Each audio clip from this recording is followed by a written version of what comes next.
ஆத்தி அடியாத்தி நம்ம காரைக்குடி அரண்மனையா வீடு இருக்கும் காரைக்குடி. அழகப்பா பல்கலை சமுதாய வானொலி நேயர்கள் அனைவருக்கும் மகிழ்வான வணக்கங்கள். நான் உங்கள் ஆர்ஜே காமாட்சி. பொதுவா நம்ம வாழ்க்கையில நமக்கு தெரிஞ்சவங்க நமக்காக செஞ்ச உதவிய நம்ம வாழ்நாள் முழுவதுமே மறக்க மாட்டோம். இதே யாருனே தெரியாத ஒருத்தவங்க எந்த ஒரு எதிர்பார்ப்புமே இல்லாம நம்ம வாழ்க்கையில ஒரு உதவியை செஞ்சுட்டு போறாங்கன்னா அதை நம்ம மறப்போமா என்ன? அதை எப்படி மறப்போம்? மறக்கவே மாட்டோம்ல. அதேதான் நானும் சொல்ல வரேன். நம்ம வாழ்க்கையில ஏதோ ஒரு எதிர்பாராத சூழ்நிலையில நமக்கான இரத்த அளவு குறையும் போது எங்கிருந்தோ வந்து நானும் உங்களுடைய குருதி வகைதான், உங்களுக்காக இந்த ரத்தத்தை தரேன் அப்படின்னு கொடுத்துட்டு போவாங்க இல்லையா? அந்த மாதிரி ஒரு மனுஷங்களை நம்ம வாழ்க்கையில மறப்போமா என்ன? கண்டிப்பா மறக்க மாட்டோம்ல.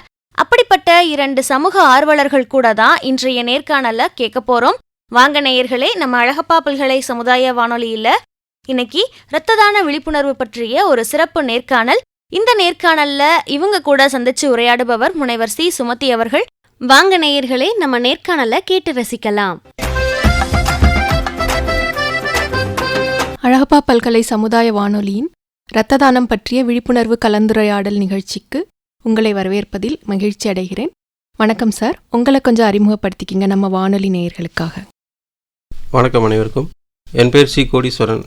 காரைக்குடியில் மகரம் சொல்யூஷன்ஸ்னு ஒரு எலக்ட்ரிக்கல் சர்வீஸ் பண்ணுற கடை வச்சுருக்கேன். வணக்கம், நான் கே. முத்துக்குமார். காரைக்குடியில் விஸ்டார் ஃபினான்ஸில் அசிஸ்டன்ட் மேனேஜராக ஒர்க் பண்ணிக்கிட்டு இருக்கேன் மேடம். நீங்கள் சமூக ஆர்வலர்களாக இருக்கீங்க அப்படிங்கிறத கேள்விப்பட்டு தான் இந்த நிகழ்ச்சிக்காக உங்களை அழைத்திருக்கோம். இந்த சமூக பணிகளுக்கான ஆர்வம் உங்களுக்கு எப்படி ஏற்பட்டது அப்படின்னு கொஞ்சம் நம்ம நேயர்களோட பகிர்ந்துக்கோங்க. அது யதார்த்தமாக கல்லூரி காலங்கள்லேருந்தே சும்மா அதாவது யாராவது ரோட்டில் பார்க்குறவங்க சாப்பாடு கேட்குறது பண்ணுறது அப்படி சின்ன சின்ன விஷயங்களாக பண்ணிகிட்டு இருந்தது. இப்போ காரைக்குடியில் நிறைய நண்பர்களோடு சேர்ந்து இப்போ டீமாக நாங்கள் பண்ணிகிட்ருக்கோம். எனக்கு ஃபஸ்ட் டைம் அப்படின்னு பார்த்தீங்கன்னா, ஒரு சின்ன பொண்ணுக்கு பிளட்டு தேவைப்பட்டுச்சு. இப்போது யதார்த்தமாக கொடுக்கும்போது அவங்க ஃபேமிலி கொஞ்சம் நன்றி சொன்னது கொஞ்சம் பிடிச்சிருந்துச்சு. அதுலேருந்து அப்படியே கண்டினியூ பண்ணி பிளட்டுன்னு இல்லை, ரோட்டில் பெரியவங்க சாப்பாடு இல்லாமல் இருந்தாலும் சரி, இல்லை வேறு ஏதாவது தேவைப்பட்டாலும் என்னால் முடிஞ்ச அளவு என்ன பண்ணணுமோ பண்ணிகிட்டு இருந்தேன். அப்புறம் ரீசெண்டாக இந்த டீம்லாம் கொஞ்சம் அறிமுகம் கிடச்சிச்சு, அவங்க கூட சேர்ந்து இப்போ பண்ணிகிட்ருக்கேன் மேடம். இரத்த தான முகாம்கள், அதுக்கப்புறம் அவசரமான இரத்த தேவைகள், இதெல்லாம் நீங்கள் செய்கிறீங்க இல்லையா? இந்த இரத்த தானம் இல்லாமல் வேறு என்ன விதமான சமூக நல பணிகளில் ஈடுபடுறீங்க? இப்போதைக்கு நாங்கள் மரம் நடுதல் நிறையா பண்ணிகிட்ருக்கோம். காரைக்குடி சுற்றி அரசு அலுவலகங்கள், காவல்துறை குடியிருப்பு அந்த மாதிரி இடங்கள் புதுசாக கட்டிகிட்டு இருக்காங்க. அதுக்கு மரம் நடுதல், கிரவுண்டு, இந்த மாதிரி விளையாட்டு திட்டம் அந்த மாதிரி இடங்கள் நிறையா பண்ணிகிட்ருக்கோம். அப்புறம் சாலையில் முதியோர்கள் நிறைய பேர் இப்போ வந்து காரைக்குடியில் நிறைய இடங்களில் முதியோர்கள் அதிகமாக ரோட்டில் கொண்டு வந்து விட்டுட்டு போயிடுறாங்க. அவங்கள முடிஞ்ச வரைக்கும் மேக்ஸிமம் கண்டுபிடிச்சி அவங்க ஃபேமிலி சைடில் பேசி ஒப்படைக்க பார்க்குறோம். அப்படி இல்லைன்னா அவங்கள அந்த முதியோர் இல்லங்கள் காப்பகங்களில் சேர்த்து, தனியார் காப்பகங்கள் இல்லை அரசு காப்பகங்களில் சேர்த்து அவங்கள பார்த்துக்குறோம். ஏன்னா அந்த ரோட்டில் கால்நடைகள் அதிகமாக இப்போ காரைக்குடியில் சுற்றி திரியுது. அதனால் நிறைய விபத்துகள் ஏற்படுது, அதுகளும் நிறைய அடிபடுது. அதனால் எங்கள் நண்பர் ஒருத்தர் சௌமிய பிரகாஷ்னு ஒருத்தர் இதில் ரொம்ப ஆர்வமாக ஒருத்தர் செயல்பட்டுருக்காரு. அவருக்கு உதவியாக நாங்கள் முடிஞ்ச வரைக்கும் அவர் கூட போகிறதுக்கு மேக்ஸிமம் முயற்சி பண்ணுவோம். அது போக ரத்த தானம் பண்ணுறது எல்லாமே நண்பர்களோட கூட்டு முயற்சியில் நிறையா பண்ணிகிட்ருக்கோம். இப்போ கொரோனா டயத்தில் மோஸ்ட்லி இந்த ஹாஸ்பிட்டல் கூட்டி போகிறது நிறையா பார்த்துட்ருந்தோம். அது போக அண்ணே சொன்ன மாதிரி இந்த கால்நடை, ரோட்டில் அடிபட்ட கால்நடைகள் இல்லாமல் வேறு யாரும் முதியோர்கள் இருந்தால் கொண்டு போய் அவங்களோட சொந்தக்காரங்க இடத்துல கொண்டு போய் சேர்க்கறதுக்கு பார்ப்போம். அப்படி முடியாத பட்சம் அண்ணே சொன்ன மாதிரி அவங்க இன்னொரு அண்ணன் இருக்காங்க, தாசன்னு சொல்லிட்டு, அவங்க இந்த அமைப்பை வச்சு நடத்திக்கிட்டு இருக்காங்க. அவங்க மூலியமாக ஒரு சில முதியோர் இல்லத்தில் பேசி நம்ம சேர்த்து விட்ருவோம் மேடம். சிறப்பு சகோதரர்களே, இப்போ சமூக நல பணிகள்னு பொதுவாக கேட்டோம். இப்போ இது இரத்த தானம் பற்றிய சிறப்பு கலந்துரையாடல் அப்படிங்கிறதுனால, இந்த இரத்த தானம் அப்படிங்கிறது தானத்தில் ரொம்ப சிறந்த தானம். இதுக்கான விழிப்புணர்வு உங்களுக்கு எப்படி ஏற்பட்டது? எவ்வளோ நாளாக இதில் ஈடுபட்டுக்கிட்டு இருக்கீங்க? நான் கல்லூரியில் படிக்கும்போது நம்ம காரைக்குடி அரசு மருத்துவமனையிலேருந்து ஒரு கேம்ப் வச்சுருந்தாங்க. அப்போ பசங்களாம் சேர்ந்து விளையாட்டாக போய் பிளட்டு கொடுத்துட்டு வந்திருந்தோம். அப்போ அங்கேருந்து ஒரு டாக்டர் ஒருத்தர் ஒரு 5 நாள் கழித்து ஃபோன் பண்ணி, நீங்கள் கொடுத்த பிளட்னால ஒரு உயிர் காப்பாற்றப்பட்டுச்சு அப்படின்னு சொல்லி ரொம்ப பேசினாங்க. அவங்க ஃபேமிலி சைடும் அவர் என்னோட பேச வச்சார். அந்த டயத்தில் வந்து பிளட் டொனேஷன் மேலே ஒரு இன்ட்ரெஸ்ட்டு, அது வந்து ஒரு போதை மாதிரி. ரத்தம் கொடுத்து ஒரு உயிர் காப்பாற்றப்படும்போது அவங்க சந்தோஷப்படுறது, அதை பார்க்கும்போது நமக்கு அதில் ஒரு இன்ட்ரெஸ்ட் அதிகமாக இருந்துச்சு. நான் வந்து முதல் ரத்தம் கொடுத்தது வந்து 2000 ஃபஸ்ட்டு ஸ்டார்ட் பண்ணேன். இப்போ காலேஜில் ஆரம்பித்தது. அதுக்கப்புறம் அப்படியே ரெகுலராக கேம்புகள், ரத்த வங்கிகளில் நம்ம கொடுத்துக்கிட்டே இருக்கோம். நான் வந்து ஒரு குழந்தைக்கு அவசரமாக தேவைப்பட்டுச்சு. அங்கே கொடுக்கும்போது அவங்க ஃபேமிலி ரொம்ப ரொம்ப வருத்தப்பட்டு எனக்கு அதாவது என்ன சொல்கிறது ஒரு நன்றி தெரிவித்தாங்க. அந்த நன்றிக்காக இல்லைன்னா அந்த குழந்தைய பார்க்கும்போது ஒரு மனசுக்குள்ளே ஒரு தோணுச்சு, அவசரம் அப்படின்னா எங்கேனாலும் நம்ம போய் கொடுக்கணும் அப்படின்றது. இப்போ நம்ம கொடுக்குறதும் இல்லாமல் நம்மளால் முடிஞ்ச ஒரு 4 பேருக்கு உதவி பண்ணணும் அப்படின்றதுனால தான். இது வந்து ஒரு சேவைன்றதோட அந்த சந்தோஷம் மகிழ்வித்து மகிழுங்கிற ஒரு சின்ன கான்செப்ட்டுங்கிறனால அதனால் பண்ணிகிட்ருக்கோம் மேடம்.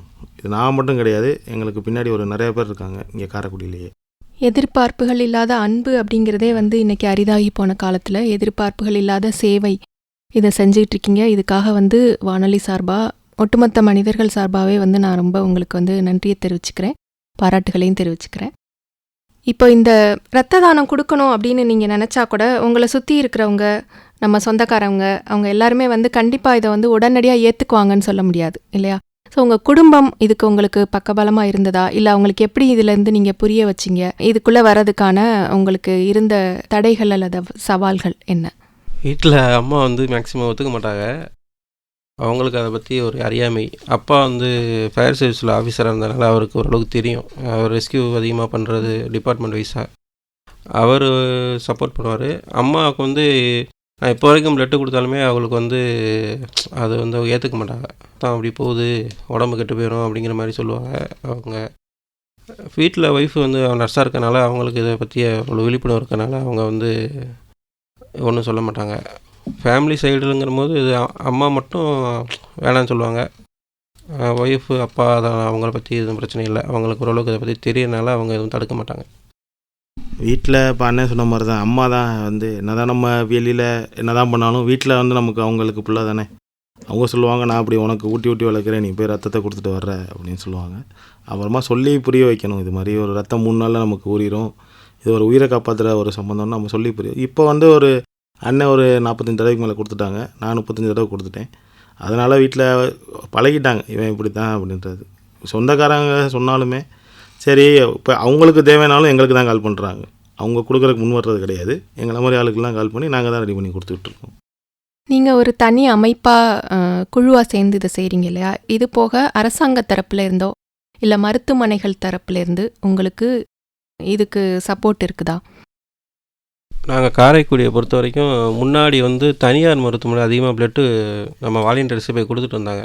இப்போ நாங்கள் ஒரு அமைப்புன்னு ஆரம்பித்ததுலேருந்து காரைக்குடியை பொறுத்த வரைக்கும் டைரெக்டாக அரசு மருத்துவமனை ரத்த வங்கியில் மட்டும்தான் ரத்தம் கொடுக்கணுங்கிற ஒரு கான்செப்ட் கொண்டு வந்துட்டுருக்கோம். ரெண்டாவது வந்து பிளட்டு யார் கேட்குறாங்களோ அவங்க ஃபேமிலி சைட்லேருந்து ஒரு டோனர், இப்போ யாருக்கு பிளட்டு தேவைப்படுதோ அவங்க அந்த குரூப் கிடைக்கல, எனக்கு வந்து ஏ பாசிட்டிவ் தேவைப்படுது, ஆனால் என்னோடய பிளட் வந்து பி பாசிட்டிவ் அப்படின்னா நீங்கள் பி பாசிட்டிவ் கொடுங்க, நான் உங்களுக்கு ஆர்கனைஸ் பண்ணி ஏ பாசிட்டிவ் தரோம் அப்படிங்கிற மாதிரி ஒரு அதாவது புதுசாக ஒரு கொடையால் உருவாக்குற கான்செப்டில் பண்ணிகிட்ருக்கோம். ரெண்டாவது அரசு ரத்த வங்கியில் மட்டும்தான் கொடுக்குறோம். அரசு ரத்த வங்கியை பொறுத்த வரைக்கும் அவங்களோட தேவை அந்த மாதிரி உள்ளதுக்கு வந்து மேக்ஸிமம் அவங்க எடுத்துருவாங்க. ப்ரைவேட்டில் அதிகமாக கொடுக்குற தவிர்க்கிறது எதுக்குன்னா பேஷண்ட் சைடு வந்து சார்ஜ் பண்ணி ஒரு அமௌண்ட் அவங்க வாங்கிடுறாங்க.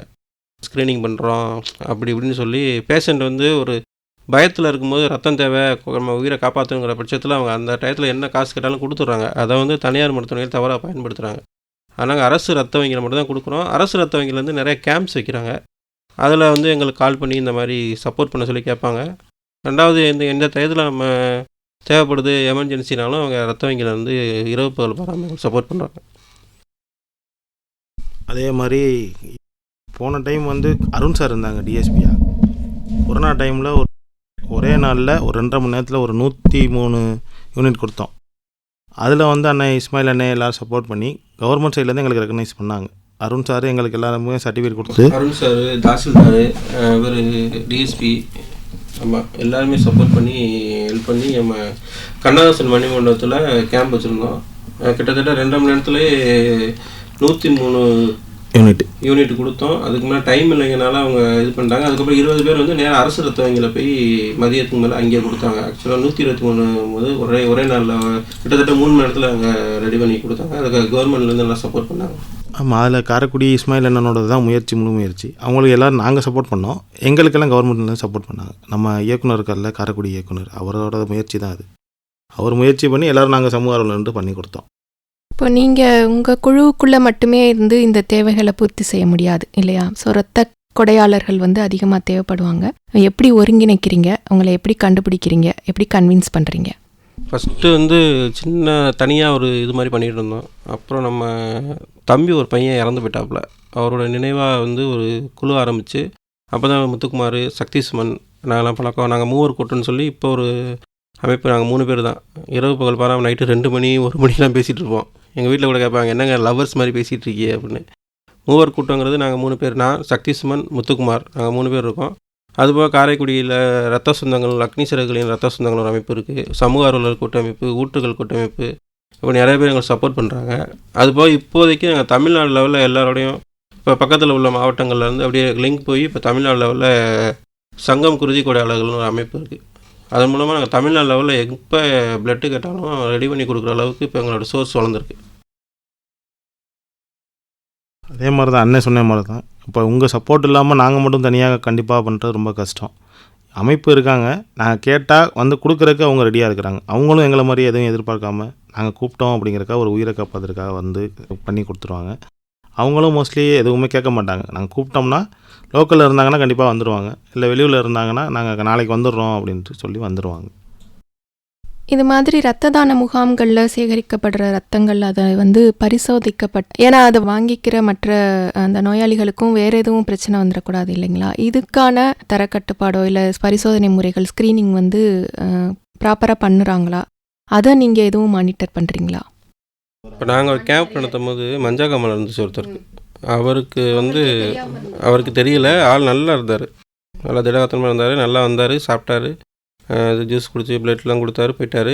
அதை ஸ்க்ரீனிங் பண்ணும்போது டாக்டர் ஃபோன் பண்ணி, இந்த ஆர்கனைசர் யாருக்கு இப்போ நீங்கள் தானே கேம்ப் அரேஞ்ச் பண்ணீங்க அப்படின்னு சொல்லி அவரை ஃபோன் பண்ணி வர சொல்லி நாங்களே ஜிஹெச் கூட்டி போனோம். பயந்துருவார் அப்படின்னு சொல்லிட்டு கூட்டிகிட்டு போய் அதுக்கப்புறம் அவருக்கு ட்ரீட்மெண்ட்லாம் இது பண்ண சொல்லி அவரை ரெக்கவர் பண்ணோம். காரைக்குடியை பொறுத்த வரைக்கும் எந்த பிளட்டாக இருந்தாலும் ஃபஸ்ட்டு ஸ்க்ரீனிங் பண்ணிவிட்டு, நம்ம ப்ரைவேட் ஆஸ்பத்திரியாக இருந்தாலும் கவர்மெண்ட் ஆஸ்பத்திரியாக இருந்தாலும் பேஷண்ட்டோட சாம்பிள் பிளட் எடுத்துகிட்டு சொல்லுவாங்க.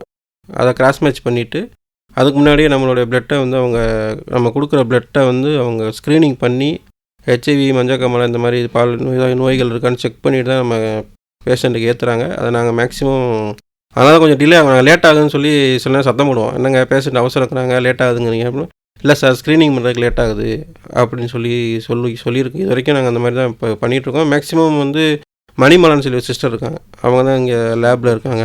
அவங்க வந்து பண்ணாமல் யாருக்கும் கொடுக்க மாட்டாங்க. அதை நாங்கள் கவனமாக இருப்போம். அதில் எப்படின்னு தெரியல, காரைக்குடியில் இது வரைக்கும் மோஸ்ட்லி அப்படி கம்ப்ளைண்ட் வந்து காரைக்குடியை பொறுத்த வரைக்கும் மோஸ்ட்லி அண்ணே சொன்ன மாதிரி அந்த சிஸ்டர் மணிமலை சிஸ்டர் நல்லா சப்போர்ட் பண்ணி கொடுப்பாங்க. அவங்க நேரம் அர்ஜென்ட்டு அப்படின்னு சொன்னால் இப்போ வேணால் கிளம்பி வந்துடுவாங்க. கிளம்பி வந்து அவங்க ஸ்க்ரீனிங் பார்க்காம ஏதோ அர்ஜென்ட்டுக்காக எடுத்து கொடுத்துட மாட்டாங்க. அவங்களோட ஒர்க்கை கரெக்டாக பார்த்து, இது வரைக்கும் கம்ப்ளைண்ட் அப்படி எதுவும் கம்ப்ளைண்ட் வரல, இனிமேல் வராமல் பார்த்துக்கணும். ஆனால் நாங்கள் பார்ப்போம், அவங்க என்ன பண்ணுறாங்க அப்படின்றத கேட்போம், சொல்லுவாங்க, கேட்டால் பதில் சொல்லுவாங்க. இதான் பண்ணிகிட்ருக்கோம் சார், ஸ்க்ரீனிங் போயிட்டுருக்கு, அதெல்லாம் நான் பண்ணித்தரேன்றலாம் சொல்லுவாங்க. அதாவது அரசு மருத்துவமனையை பொறுத்த வரைக்கும் ஓரளவுக்கு டிரான்ஸ்பரண்ட்டாக இருக்கும். வெளியில் நம்ம பார்க்குற மாதிரி தான் எல்லாமே அமைப்புமே வச்சுருப்பாங்க. ப்ரைவேட்டுங்கும் போது அவங்க என்ன பண்ணுறாங்கன்னு தெரியாது. நம்ம பிளட்டு கொடுக்குறது ஒரு இடமா இருக்கும், லேப் ஒரு சைடு இருக்கும், பேஷண்ட்டுக்கு ஏற்றுறது ஒரு இடமா இருக்கும். அரசு மருத்துவமனைனா நம்ம கண் முன்னாடி தான் ஏற்றுறது முதற்கொண்டு நம்ம கண் முன்னாடி தான் மேக்ஸிமம் பண்ணுவாங்க. அதனால தான் நாங்கள் அதிகபட்சம் வந்து தனியார் மருத்துவமனையில் ரத்தம் கொடுக்குறத தவிர்க்கிறது. அரசு மருத்துவமனையும் போது நம்ம கண்கூட பார்க்கறதுனால அவங்க பண்ணுற எல்லாமே நமக்கு ஓரளவுக்கு நல்லா தெரியுங்கனால அங்கே அரசு மருத்துவமனையை ஊக்குவிக்கிறோம். இப்போ நிறைய பேருக்கு வந்து இரத்த கொடை கொடுக்கணுங்கிற ஆர்வம் உள்ளுக்குள்ளே இருக்கும், ஆனால் சில தயக்கங்கள் இருக்கும், சில சந்தேகங்கள் இருக்கும். யார் கொடுக்கலாம், எவ்வளோ நாளைக்கு ஒரு தடவை கொடுக்கலாம், இந்த மாதிரி அந்த ரத்தம் கொடுக்கறதுக்கான நிபந்தனைகள் என்ன, விதிமுறைகள் என்ன, அதை கொஞ்சம் நீங்கள் தெளிவாக சொன்னீங்கன்னா இந்த வானொலியை கேட்டுக்கிட்டு இருக்கக்கூடிய ஆர்வம் இருக்கிறவங்க வந்து முன் வருவாங்க இல்லையா? ரத்தம் வந்து 3 மாதத்துக்கு ஒரு தடவை நல்லா திடகாத்தமாக இருக்கிற ஆணும், 4 மாதத்துக்கு ஒரு தடவை நல்லா ஆரோக்கியமாக இருக்கிற பெண்களும் கொடுக்கலாம். பெண்கள் பொறுத்த வரைக்கும் இந்த மாதவிடாய் பிரச்சனைகள், அந்த கர்ப்பகால பிரச்சனைகள், அந்த மாதிரி டைங்களில் வந்து கண்டிப்பாக கொடுக்கக்கூடாது, அதை தவிர்த்துடணும். ஆண்கள் வந்து நல்லபடியாக திடகாத்தனமாக இருந்தால் 3 மாதத்துக்கு ஒரு தடவை நல்லபடியாக ரத்தம் கொடுக்கலாம். பிளட்டு கொடுக்கறனால நம்ம உடம்புல இருந்து 350 ml ஒரு யூனிட்டுங்கிறது எடுப்பாங்க. அது வந்து அதிகபட்சம் 48 மணி நேரத்தில் நமக்கு புதுசாக ரத்தம் ஊறிடும். நம்ம உடம்புல உள்ள ரத்தம் வெளியேறிடுச்சு அப்படின்னு பயப்படாமல் நம்ம ரத்தம் கொடுத்தோம்னா அடுத்த 48 மணி நேரத்தில் ரத்தம் ஏறிடும். அதிகபட்சம் வந்து ரத்தத்தை வந்து அவங்க 3ஆக பிரித்து இது பண்ணுவாங்க. பிளாஸ்மா, பிளேட்லெட்டு அப்படின்னு பிரிப்பாங்க. பிளேட்லெட்டு கொடுக்குறது அதெல்லாம் வந்து வருஷத்துக்கு 12 தடவை கூட நம்ம கொடுக்கலாம். அதெல்லாம் ஒன்றும் பிரச்சனை வராது. பிளட்டாக நம்ம டைரெக்டாக நம்ம கொடுக்குறது வந்து 3 மாதத்துக்கு ஒரு தடவை ஆண்களும் 4 மாதத்துக்கு ஒரு தடவை பெண்களும் நல்லபடியாக கொடுக்கலாம். 18 வயசு நிரம்பி இருந்தால் போதும். அவங்க கொடுக்குறதுக்கு ஒரு 45 கிலோ இடம் இருந்தால் போதும். அதுபோக ஆண்களோ பெண்களோ மாதவிடாய் காலங்களில் கொடுக்க வேண்டாம், கர்ப்ப காலங்களில் கொடுக்க வேண்டாம் பெண்கள். வேறு எதுவும் ஆண்கள் வேறு ஏதாவது நோய்வாய்ப்பட்டிருந்து ஏதாவது மாத்திரை மருந்துகள் சாப்பிட்டு இருந்தால் அந்த நேரத்தில் கொடுக்க வேண்டாம். மற்றபடி 3 மாதத்துக்கு ஒரு தடவை அர்ஜென்ட்டு தேவைன்னா கொடுங்க. கொடுக்குறதுக்கு எதுவும் உங்களுக்கு தெரியலை அப்படின்னா எங்களை கூட கான்டாக்ட் பண்ணுங்கள். குறைந்தபட்ச வயது வந்து 18ன்னு சொன்னீங்க இல்லையா, அது மாதிரி அதிகபட்ச வயதுன்னு ஏதாவது இருக்குதா? 60 இருந்தது, இப்போ வரைக்கும் 65 மாற்றிருக்காங்க. இப்போ கொடுக்கறதுனா உங்களை தொடர்பு கொள்வதற்கான தொலைபேசி எண்களை பகிர்ந்துக்கலாமா? 24 மணி நேரம் கூப்பிடலாம். என்னுடைய எண் வந்து 88 38 43 43 11. என்னோடய பேர் சி கோடீஸ்வரன். தம்பி முத்துக்குமார் அவர்களோட நம்பர் வந்து 99 94 09 43 75. திரு சக்தி சுமன் அவரோட நம்பர் வந்து 80 72 72 75 49. இந்த 3 இடமே நீங்கள் 24 மணி நேரம் எப்போ வேணால் அழைக்கலாம். அதுபோக நாங்கள் நண்பர்கள் காரைக்குடியில் இருக்காங்க. நீங்கள் எங்கள் தகவல் சொன்னீங்கன்னா நான் அவங்க மூலமாக எப்படியும் உங்களுக்கு காரைக்குடியில் ரெடி பண்ணி கொடுத்துருவோம். இப்போ இந்த மாதிரி நீங்கள் இரத்த கொடை உதவி செய்து இருக்கும்போது உங்களுடைய வாழ்க்கையில் இதுவரைக்குமான இதில் வந்து நீங்கள் மறக்க முடியாத சம்பவங்கள் ஏதாவது இருந்தது அப்படின்னா அதை பகிர்ந்துக்கலாம்ல. நான் வந்து கல்லூரி காலங்களில் வந்து விளையாட்டாக ட்ரிங்க்ஸ் பண்ணுவேன்.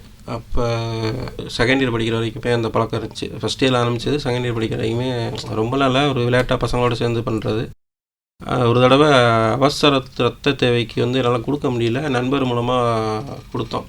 அந்த டயத்துலேருந்து நம்ம அந்த டயத்தில் ஹெல்ப் பண்ண முடியாமல் போச்சுன்னு ஒரு குற்ற உணர்ச்சினால, ரெண்டாவது அதுலேருந்து அந்த பழக்கத்தை விட்டுறணுங்கிற ஒரு இதிலேருந்து நான் இப்போ வரைக்கும் ட்ரிங்க்ஸ் பண்ணுற பழக்கத்தை விட்டேன். செகண்ட் இயர் படிக்கிறதுலேருந்து நான் அதோட ட்ரிங்க்ஸ் பண்ணுற பழக்கத்தை விட்டாச்சு. அது வந்து என் வாழ்க்கையில் கிடைச்ச ஒரு நல்ல விஷயம்.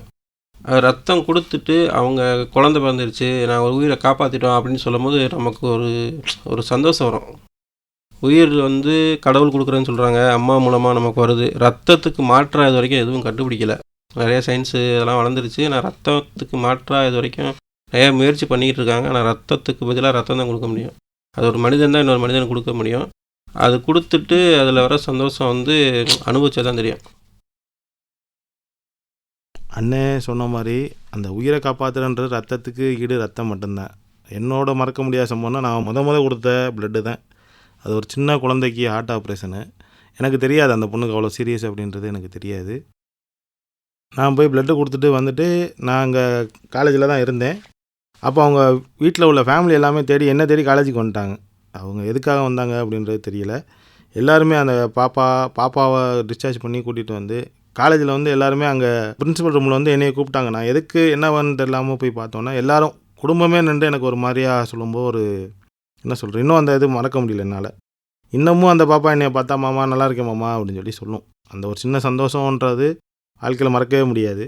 அந்த பாப்பாவுக்கு அவ்வளோ அர்ஜென்ட்டுன்றது எனக்கு தெரியாது. ஆனால் அந்த நேரத்தில் எனக்கு அந்த பிளட்டு கொடுக்க வச்சதுக்கு ஆண்டவனுக்கும் பசங்களுக்கும் தான் நன்றி சொல்லணும். ஆல்கஹால் சாப்பிட்றவங்களா இருந்தால் ஒரு 24 மணி நேரம், ஒரு இன்னைக்கு சாப்பிட்டாங்க அப்படின்னா 24 மணி நேரம் கழிச்சு கொடுக்கலாம். அப்படி அவங்க பிளட்டு கொடுக்குறதா இருந்தால் அவங்க சாப்பிடாமல் இருக்கிறது நல்லது. இப்போ கோடீஸ்வரன் அண்ணாலாம் வந்துட்டு 42 தடவைக்கு மேலவே ரத்தம் கொடுத்துருக்குறாங்க அப்படின்னு நாங்கள் கேள்விப்பட்டிருக்கோம். இப்போ இந்த ரத்தம் நீங்கள் இத்தனை தடவை கொடுக்குறீங்கல்ல, அப்போது என்ன மாதிரியான உணவு முறைகள்லாம் ரத்தம் கொடுக்கறதுக்காக எடுத்துக்கிறீங்க? அதை பற்றி கொஞ்சம் பகிர்ந்துக்கோங்க. பிளட்டு கொடுத்ததுக்கப்புறம் ஜூஸு, சாப்பாடு எது வேணால் சாப்பிட்லாம். தண்ணி நிறையா குடிக்கணும். பிளட்டு கொடுக்குற அன்றைக்கி மட்டும் தண்ணி நிறையா குடித்தா போதும். வெறும் தனியாக சாப்பிட்ணும் அப்படிலாம் கிடையாது. அப்படி ரத்தம் விட்ற மாதிரி சாப்பிட்ணுன்னா மாதுளம்பழம், அது மாதிரி நான்வெஜ் சாப்பிட்ற வந்தால் செவரொட்டி, மட்டன் சாப்பிட்டா போதும். மாதுளம்பழம், பேரிச்சம்பழம் சாப்பிட்டா அதிகமாக பிளட். காரைக்குடியில் வந்து ரத்த வங்கி முதல் ஆரம்பித்த போது பிளட்டு கொடுத்தவர் வந்து செல்வலிங்கன்னு சொல்லி அண்ணன் இப்போ வந்து நர்சரி ஃபார்ம் வச்சுட்டு இருக்காங்க. அவர் கூட சொல்லுவார், நான் தோளில் தூக்கி சுமந்த இது நீங்கள் வந்து இப்போ பல்லக்க நீங்கள் தூக்கி சுமக்கிறீங்க தம்பி, சந்தோஷம்னு சொல்லுவாப்புல. அவர் இது வரைக்கும் எனக்கு தெரிஞ்சு ஒரு 90 தடவைக்கு மேலே ரத்தம் கொடுத்துருப்பாரு. அவருடைய மாமா ஒருத்தர் இருக்கார், அவர் வந்து நெகட்டிவ் கொடையாளர். அவர் இப்போ 60 வயசுக்கு மேலே ஆயிடுச்சுன்னு சொல்லிட்டு அவரை ரத்தம் கொடுக்க வேணான்னு சொல்லி வச்சுருக்காங்க. அவர் எந்த டயத்துலையுமே இளைஞர் மாதிரி செயல்படுவார். ரத்தம் தேவைனாலும் சரி, அதே மாதிரி ஆர்கனைஸ் பண்ணி கொடுக்குறதும் சரி அவர் இருக்கார். அப்புறம் அக்னிச்சிறகுகள் ஆரோக்கியதாசன் ஒரு அண்ணன் இருக்காப்புல, அவர் ஒரு அமைப்பு வச்சு அவர் தனியாக பண்ணிகிட்ருக்காரு. அதில் கமருதீன், சிவா அப்படின்னு சொல்லி 2 நண்பர்கள் பாலான் எப்போ எந்த டைம்னாலும் அவர் டிரைவராக இருக்கனால அந்த நெட்வொர்க் சைடு அந்த மாதிரி இவங்களுடைய பொறுத்த வரைக்கும் அவங்க தொழில் சைட்லேருந்து அந்தந்த நெட்வொர்க்கில் இருக்கிற பசங்களோட லிங்க் வச்சுக்கிறது. இப்போ கொரோனா காலங்களில் காலேஜில் இல்லைனால பசங்க நிறைய பேர் பிளட்டு கொடுக்காம முன் வர்றது இல்லைன்னா அவங்கள கான்டெக்ட் பண்ண முடியாமல் இருந்துச்சு. அந்த டயத்துலலாம் நம்ம காரைக்குடி சமூக ஆர்வலர்லாம் ரொம்ப சப்போர்ட் பண்ணாங்க எங்களுக்கு. இப்படி வளர்ந்து தான் இப்போ நம்ம தமிழ்நாடு லெவலில் நிறையா ஒருங்கிணைப்பாளர்களோட தொடர்பு கிடச்சி இப்போ நாங்கள் தமிழ்நாடு லெவலில் எந்த டயத்தில் எப்போ பிளட்டு வேணும்னு சொன்னாலும் ரெடி பண்ணி கொடுக்குற அளவுக்கு ஒரு தொடர்புகள் வச்சுருக்கோம். இப்போ எல்லாருக்குமே காமனாக தெரிஞ்ச விஷயங்கள் வந்து இப்போ O பாசிட்டிவ் A பாசிட்டிவ் அந்த மாதிரியான வகை ரத்தங்கள் எல்லாருக்குமே கொடுக்கலாம் அப்படிங்கிற மாதிரி O பாசிட்டிவ் கொடுக்க முடியும், இது வாங்கிக்கலாங்கிறதுக்கு வந்து சில வகைகள் இருக்குது. இது போக வந்து ரேர் பிளட் குரூப்ஸ் நெகட்டிவ் வகைகள், இதில் எந்த வகையான ரத்தம் வந்து கிடைக்கிறதுல உங்களுக்கு வந்து நிறைய சிரமம் இருக்குது. ஏன்னா இது கேட்குறவங்க அந்த வகையான ரத்த குரூப் இருந்தாங்கன்னா இது முன் வருவாங்க இல்லையா, அதை வந்து நீங்கள் உங்கள் அனுபவத்திலேருந்து பகிர்ந்துக்கோங்க. அதாவது முதல்ல வந்து A1 பாசிட்டிவ் அதுலேயே ஒரு நிறையா வகைகளை வச்சுருந்தாங்க, B1 B பாசிட்டிவ் அந்த மாதிரிலாம். இப்போ வந்து எல்லாத்தையுமே AB AB பாசிட்டிவ் அந்த மாதிரி O பாசிட்டிவ் அப்படி வகைப்படுத்திட்டாங்க. நெகட்டிவ் பொறுத்த வரைக்கும் A negative B negative O negative AB நெகட்டிவ்னு வகைப்படுத்திட்டாங்க. அதிகபட்சம் அந்த நெகட்டிவ் வந்து 100 பேர் இருந்தாங்கன்னா அதில் ஒரு ஆளுக்கு தான் இருக்கும். இப்போ காரைக்குடியை பொறுத்த வரைக்கும் நெகட்டிவ் கூட அதிகமாக நாங்கள் ஓரளவுக்கு அவங்கள கண்டுபிடிச்சி வச்சுருக்கோம். இருந்தாலும் நெகட்டிவ்ங்கும் போது சிரமப்படுற மாதிரி இருக்கும். ஒரு சில நேரம் சில பெண்களுக்கு வந்து கர்ப்ப காலத்தில் 2 யூனிட் 3 யூனிட்லாம் தேவைப்படும். அந்த டைங்களில் வந்து ரொம்ப சிரமப்பட்டு ஒரு ஆள் 2 ஆள் ரெடி பண்ணிடுவோம். இல்லைன்னா வெளியில் இருந்து பசங்க மூலமாக மாவட்டங்களில் இருந்து வர சொல்லி அவங்கள கூட்டிகிட்டு வர சொல்கிறது. நெகட்டிவ் தான் அதிகமாக ரொம்ப சிரமப்படுற மாதிரி இருக்கும். அப்புறம் இந்த பாம்பே பிளட் குரூப்னு சொல்லி ஒரு குரூப் இருக்குது. அந்த இது வந்து காரைக்குடி வரைக்கும் யாரும் கேட்டதில்லை. அதுவும் ஒரு கொடையாளர் வெயிட் பண்ணிகிட்டு இருக்காரு. கேட்டேன் என்னை கூப்பிடுங்கடான்னு சொல்கிறாரு. அவருக்கு அவ்வளோ தேவை இது வரைக்கும் எங்களுக்கு இதுவாகலை. அண்ணன் சொல்கிற மாதிரி இந்த நெகட்டிவ் தான் கொஞ்சம் அதிகமாக கொஞ்சம் ரேராக இருக்கும். அதுலேயும் எஸ்பெஷலி சொல்லணுன்னா AB நெகட்டிவ் ரொம்ப ரேர். எங்களுக்கு தெரிஞ்சு காரைக்குடியில் எங்களுக்கு தெரிஞ்சு ஒரு 6-7 பேர் தான் இருக்காங்க.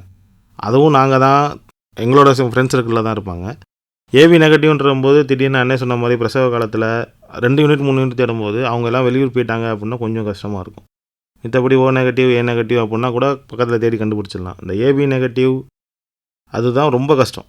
அவங்க எங்கே இருக்காங்க, அதுவும் தமிழ் மண்ண அண்ணன் ஒரு அண்ணன் இருக்காங்க, மொபைல் ஸ்டோர் வச்சுருக்காங்க. அவங்களாம் எங்கே இருந்தாலும் எப்போ இருந்தாலும் நான் வந்துடுறேன் அப்படின்னு சொல்லிட்டு உடனே கிளம்பி வந்துடுவாங்க. அதுபோக இந்த செந்தில்குமரன் சார் இருக்கார், அவர் AB நெகட்டிவ் தான். அவருக்கு பிளட்டு கம்மியாக இருந்தாலும் நான் கொடுக்குறேன் அப்படின்னு சொல்லி நிற்பார் அவர். ஏன்னா அவருக்கு அந்த இம்பார்ட்டன்ஸ் புரியும், அந்த பிளட்டு கிடைக்காது, பிரசவன்ற போது இதுக்கு ஒன்றும் பண்ண முடியாதுன்றனால உடனே வந்துடுவாங்க. அந்த நெகட்டிவில் AB நெகட்டிவ் கொஞ்சம் ரேர்.